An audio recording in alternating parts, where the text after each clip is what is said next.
लोकसभा चुनावों के बाद में बरवाला विधानसभा चुनावों को लेकर के विधानसभा चुनावों का आगाज हो चुका है, जिसको लेकर के फिलहाल इस वक्त हम मौजूद है बरवाला शहर के वरिष्ठ बीजेपी के जो नेता है मुनीश गोयल के दफ्तर में। और यहाँ पर हरियाणा सरकार में डिप्टी स्पीकर रणबीर गंगवा जी पहुँचे हैं। फिलहाल बरवाला विधानसभा को लेकर उनका क्या कुछ कहना है, इस बारे में उनसे विशेष बातचीत करेंगे। आप जुड़े रहिए हमारे चैनल के साथ में और इस खबर को ज़्यादा से ज़्यादा लाइक, शेयर व सब्सक्राइब जरूर करें। धन्यवाद। आज बजरंगबली का भगवान का दिन है और भगवान के दिन से शुरुआत करते हैं आज विवाह के रूप में और बाबा के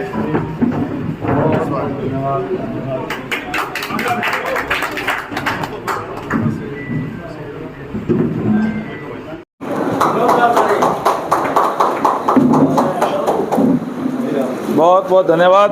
आप सभी आए, आपका धन्यवाद। और एक बात और मैं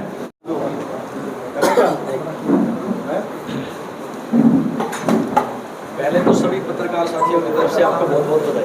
धन्यवाद आप सबका भी, आप आए और आज प्रेस कॉन्फ्रेंस में हमारे साथ, जैसे आपको पता ही है कि हमारे मनीष गोयल जी और चेयरमैन साहब हैं नरेश जांगड़ा जी, दूसरे चेयरमैन हमारे माटी कला बोर्ड के ईश्वर मालवाल जी वो उधर बैठे हैं, और हमारे सारे मंडल अध्यक्ष रविंदर जी भी और महेश जी और प्रवीण सैनी जी हैं, पवन जी हैं और देवेंद्र शर्मा जी हमारे पार्टी के वरिष्ठ नेतागण हैं, और मेरे मंडल अध्यक्ष का बता दिया, और सारे पार्टी के तमाम कार्यकर्ता साथी यहाँ है उपस्थित हैं। आईजी साहब हैं हमारे, डॉक्टर दिलवीर भारती जी मेरे पुराने मित्र हैं, सतवीर वर्मा जी हैं पूर्व चेयरमैन, और पार्टी के सभी सीनियर साथी यहाँ उपस्थित हैं। सबका स्वागत। मैं गंगवा जी, जैसे ही टिकट का नाम अनाउंस हुआ है सभी बातों पे, सभी अटकलों पे विराम लग गया और नाम एक भारी भरकम नाम है। अगर मैं इसको कहूँ तो बरवाला हल्का के लिए भारी भरकम नाम है। आपको क्या लगता है कि ये सीट का जो असर है जनता के ऊपर और खासकर बीजेपी के जो और ये कार्यकर्ता उनके ऊपर कैसा रहेगा? देखिए, सबसे पहले तो मैं हमारे शीर्ष नेतृत्व का, माननीय प्रधानमंत्री जी का, माननीय अमित शाह जी का, हमारे राष्ट्रीय अध्यक्ष आदरणीय नड्डा जी का, और हमारे सीएम साहब आदरणीय नायब सैनी जी का, और पूर्व सीएम आदरणीय मनोहर लाल जी का तहे दिल से आभार व्यक्त करता हूं कि उन्होंने मुझे यहाँ से कमल का फूल देकर के बरवाड़ा में भेजा है। और बरवाड़ा के अंदर विधानसभा में कमल का फूल खिला नहीं था और ये जिम्मेदारी मेरी लगाई है। और हमारे बहुत से सीनियर साथी हैं। देखिए, चुनाव के अंदर टिकट एक को दी जाती है और इसका मतलब ये नहीं है कि कोई भारी भरकम केवल कोई मैं ही जीत सकता हूँ। हमारे और भी सारे सीनियर साथी जो हैं, जो यहाँ से प्रजातंत्र है, प्रजातंत्र में सारे टिकट की चाह भी रखते हैं। हमारे किसी भी साथी को अगर टिकट मिलती है तो वो भी जीतने में सक्षम यहाँ है, क्योंकि हमारा संगठन बहुत मजबूती से बरवाड़ा के अंदर जो बना हुआ है, जो मैंने अभी आकर के देखा है। और हमारा जो है सारे मंडल अध्यक्ष, सारी कार्यकारिणी, सारे पन्ना प्रमुख तक हमारे बने हुए हैं। और जब टिकट किसी को भी मिल जाती है तो हम सारे के सारे साथी इकट्ठे होकर के उसको जिताने का काम करते हैं। तो निश्चित रूप से आज जो जिम्मेदारी मुझे पार्टी की तरफ से दी गई है, मैं पार्टी के तमाम जो हमारे शीर्ष नेतृत्व है उनका धन्यवाद करता हूं। वहीं मैं हमारे जो तमाम जो संगठन से जुड़े हुए हमारे पदाधिकारी हैं उनका भी बहुत बहुत स्वागत करता हूं। और जैसे ही जो मेरी चर्चा चली पिछले 5-4 दिनों से और टिकट अनाउंस हुई है, तो हल्के की तरफ से भी मुझे बहुत फ़ोन आए। मेरा अपना अनुभव है राजनीति का पिछले काफ़ी सालों का, कि जिस तरीके का जोश मैं बरवाड़ा हल्के के अंदर देख रहा हूँ, हमारे वर्करों का, बरवाड़ा हल्के की जनता का, और जो उनकी चेहरे की चमक जो देख रहा हूँ, निश्चित तौर पर मैं दावे से कह सकता हूँ कि हम ये चुनाव भारी अंतर से यहाँ से जीतेंगे आज। क्योंकि बरवाड़ा के अंदर अभी, जैसे मैंने पहले कहा, भारतीय जनता पार्टी में विधानसभा के अंदर कमल का फूल नहीं खिला था। जो जिम्मेदारी मुझे दी गई है, हम तमाम कार्यकर्ता साथी सारे मिलकर के हमारे संगठन के सभी साथीगण, हमारे तमाम सीनियर नेतागण हमारे बीच में, जैसे चेयरमैन भी हैं, मनीष जी भी हैं और तमाम साथी हैं, सारे साथी हम लग करके निश्चित रूप से इस विजय को हासिल करने का काम करेंगे। और जिस तरीके से आज प्रदेश का माहौल एक जो बना हुआ है भारतीय जनता पार्टी के पक्ष में, क्योंकि हमने 10 सालों तक जिस ट्रांसपेरेंसी के साथ सरकार चलाने का काम किया, पहले आदरणीय मनोहर लाल जी के नेतृत्व में, और उसको आगे गति देने का काम आदरणीय नायब सैनी जी कर रहे हैं। और इन 2 महीनों के अंदर नायब सैनी जी को केवल 2 महीने मिले हैं, क्योंकि जैसे उनको सीएम बनाया गया तो आचार संहिता लग गई थी, और उसके बाद में केवल 2 महीने लगे और अब आचार संहिता फिर लगी 16 अगस्त से। तो केवल 2 महीने के टाइम में जिस तरीके से के ऐतिहासिक फैसले उन्होंने करने का काम किया, जिस तरीके से जो योजनाएं बना करके उनको लागू करने का काम किया इन 2 महीनों के अंदर ही, उससे उन्होंने प्रदेश की जनता का दिल जीतने का काम किया है। आज हर कोई ये कहता है कि नायब सैनी जी को और अगर पहले आ जाते तो बहुत अच्छा हो जाता, और आज प्रदेश की जनता ने इस बात का मन बना लिया है कि आने वाली 5 अक्टूबर को कमल के फूल वाला बटन दबा करके एक बार फिर से 5 साल के लिए नायब सैनी जी को प्रदेश के मुख्यमंत्री बनाने का काम करेंगे। और उसमें अहम भूमिका बरवाड़ा हल्के की भी होगी। उसके अंदर एक जो सीट जो है बरवाड़ा हल्के के भी भारी अंतर से जिता करके उसको भेजने का काम जो है यहाँ की जनता करेगी।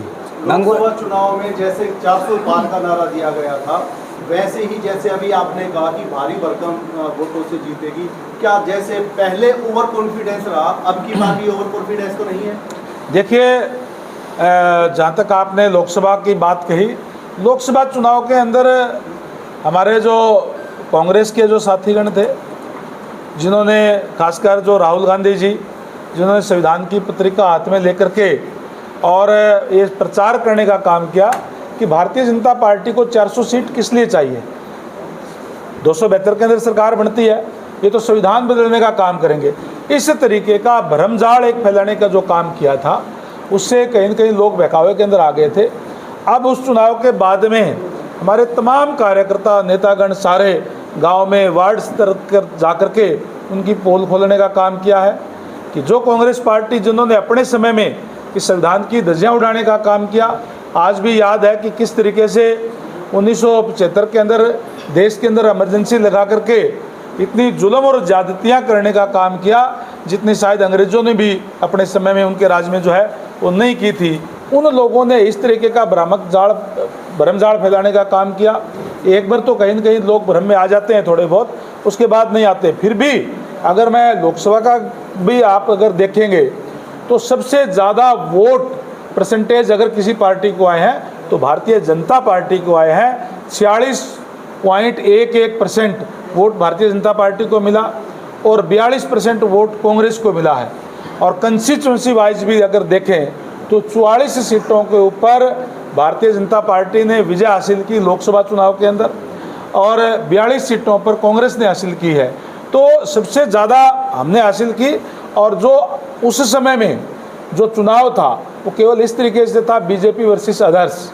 इस चुनाव के अंदर जिस तरीके से कांग्रेस पार्टी गुटों के अंदर बटी हुई है, और अगर मैं हरियाणा कांग्रेस की बात करूं तो केवल और केवल एक पिता पुत्र की पार्टी बन के रह गई है, उनकी जेबी पार्टी बन करके रह गई है।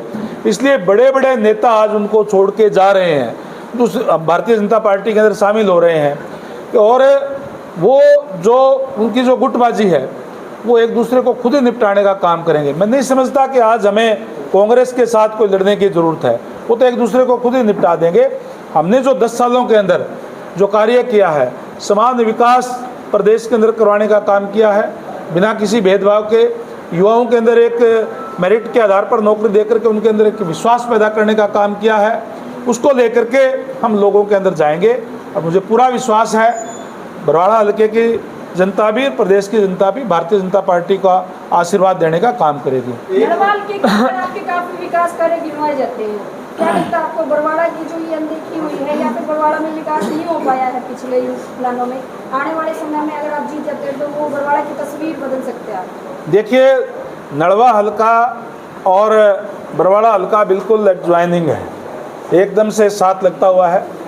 और वहाँ के लोगों का और का यहाँ का आना जाना भी है, रिश्तेदारियाँ भी है, भाईचारा भी है। जहाँ नड़वा हल्के के अंदर मुझे नड़वा हल्के ने लगातार जिताने का काम किया और आज निश्चित तौर पर नड़वा हल्का भाजपा में है। और वहाँ जो विकास कार्यों की आपने बात कही, आप देख सकते हैं कैमरे रोड पर भी जाकर के आउटर कॉलोनियाँ थी और उसके अंदर आज देखेंगे तो मेरे ख्याल से जो शहर से भी ज़्यादा सुंदर वहाँ हमने बनाने का काम किया है। और बरवाड़ा हल्के के लोग भी वहाँ देखते हैं, जहाँ हमारे वहाँ के लोग हैं वो भी इनकी रिश्तेदारी यहाँ, वो खुद यहाँ आकर के प्रचार करने का काम भी करेंगे, क्योंकि वो वहाँ मेरा जो रिश्ता है वो कोई पॉलिटिकल नहीं है। लंबे समय से मैंने वहाँ राजनीति की है, तो एक पारिवारिक रिश्ता है और पारिवारिक रिश्ता कभी टूटता नहीं है। निश्चित रूप से आज बरवाड़ा के अंदर आया हूँ, बरवाड़ा के लोगों के साथ जुड़ेंगे, इनके साथ भी सारा एक तरीके से वैसे तो आते रहे हैं, मेरे लिए ये कोई अनजान हल्का नहीं है। यहाँ के बहुत सारे हमारे वर्कर साथी गांव से और से निरंतर मुझे मिलते रहे हैं और मैं आपके माध्यम से प्रदेश की जो हमारे हल्के की जनता है उनको बताना चाहूँगा कि निश्चित रूप से हम जो कहते हैं वो करते हैं, जो वायदा लोगों से हम करेंगे उसको पूरा करने का काम करेंगे। मैं आया हूँ बरवाड़ा के अंदर, मुझे पता है जहाँ हम बैठे हैं यहाँ भी जो ये कॉलोनियाँ है या अनअप्रूव्ड है, अभी अप्रूव्ड नहीं हो पाई है। अप्रूव्ड ना होने के कारण सीवर की, पानी की, रोड्स की जो है वो दिक्कत परेशानियाँ आती है और जो भी विकास कार्य कराने होंगे कई जगह पे पानी की भी किल्लत है गाँवों के अंदर, वहाँ भी उनको भी हम जो दिक्कत परेशानियाँ दूर कराने का काम करेंगे। तो हमने जो कहा है वो करके दिखाया है और यहाँ भी हम जो लोगों के बीच में अब कहेंगे, यूँ नहीं कि चुनाव में कह दिया और उसके ऊपर काम नहीं किया। हमने जो चुनाव में हमने कहा है उससे भी सवाया करने का काम किया, यहाँ भी बरवाड़ा के अंदर भी सवाया करने का काम करेंगे।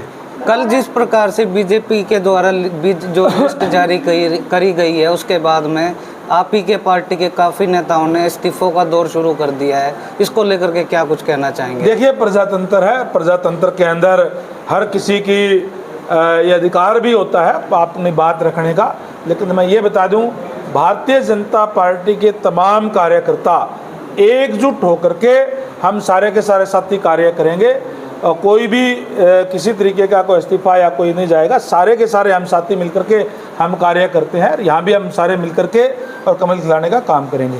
बरवाड़ा की पूर्व विधायक को बेस्ट मेयर का अवार्ड दिया गया था, लेकिन बरवाड़ा के हालात की बात करें तो शायद वो किसी जग जाहिर है, सबको पता है।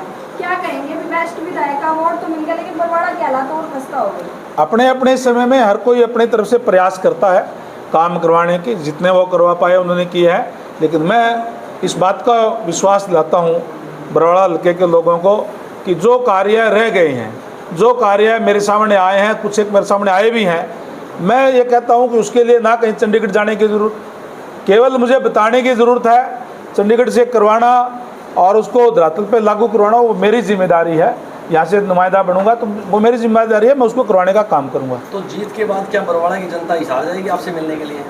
नहीं, बिल्कुल नहीं। मैं तो बरवाड़ा के अंदर आता हूँ और जो मेरा जो रेजिडेंस है वो भी बरवाड़ा हल्के के बिल्कुल साथ लगता हुआ है, तो कहीं किसी को जाने की ज़रूरत नहीं, यहीं ऑफिस खोल देंगे और यहीं लोगों के आकर के लोगों के बीच में मेरी तो आदत है शुरू से ही कि मैं जब से मेरी राजनीति मैंने 2000 में शुरू की, 2000 में लगातार मैं जिला पार्षद बना, उसके बाद मैं MP रहा और अब लगातार 2 बार से मैं विधायक हूँ, डिप्टी स्पीकर के पद पे आज भी हूँ मैं।